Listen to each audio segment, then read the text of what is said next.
Welcome back sa ating mga balitang basketball. Sinisisi sa ngayon ni Nico Harrison itong si Mark Cuban sa pagpapakawala raw kay Christian Wood at kay Jalen Brunson. Ayon pa mismo kay Nico Harrison, ito raw yung mga malalaking pagkakamali ng Dallas Mavericks dahil itong si Brunson magaling naman sana pero ito'y pumunta sa Knicks.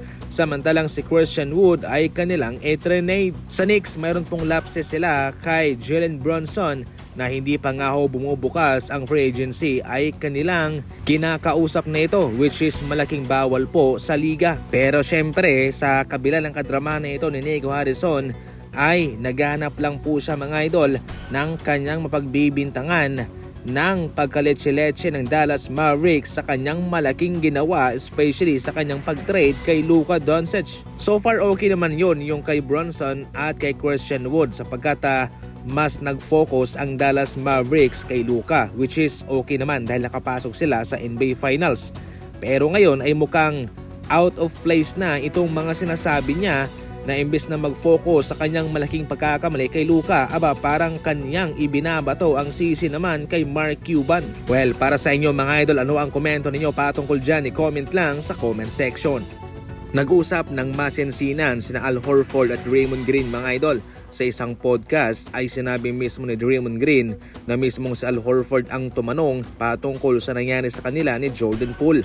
Ayon pa mismo kay Draymond Green, yun daw po ang pinakamalalim na pag-uusap na nagawa niya sa kanyang tanang buhay sa isang teammate niya. Nirerespeto mismo ni Draymond Green ang katanungan ni Al Horford sapagkat bilang mga bagong teammates niya ay kailangan din po nilang malaman kung ano talaga itong si Draymond Green at kung ano ang kanyang ekspektasyon sa kanyang mga teammates. At doon po sa pag-uusap na yon ni na Al Horford at Draymond Green ay napanatag siya at malaking tulong daw po yun sa pag-process sa nangyari sa kanila ni Jordan Poole. Siyempre meron din pong sinabi itong si Al Horford patungkol dyan. Bilang isang veterano ay meron din siyang advice na naibigay kay Draymond Green.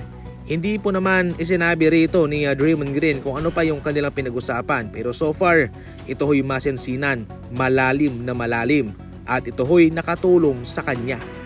Tinamaan naman ng torn meniscus si Domantas Sabonis at siya'y magkakaroon ng 3 hanggang 4 na linggong recovery bago siya magkaroon ng evaluation mga idol sa kanyang kalagayan. Bad timing po itong patungkol kay Keegan Murray sapagkat babalik na nga po siya sa kanilang starting lineup. Malaking blow ang injury ito para sa kanila sapagkat nag-i-struggle na nga po sila ngayon mga idol. Sa ngayon dahil aabutin po ng mahigit 1 buwan itong si Sabonis na masa sideline, inaasahan na itong sina Precious Achiuwa, Drew Eubanks and Maxime Renaud ang pagpipilian ni Coach Doug Christie na ipapalit muna sa kanyang posisyon sa kanila.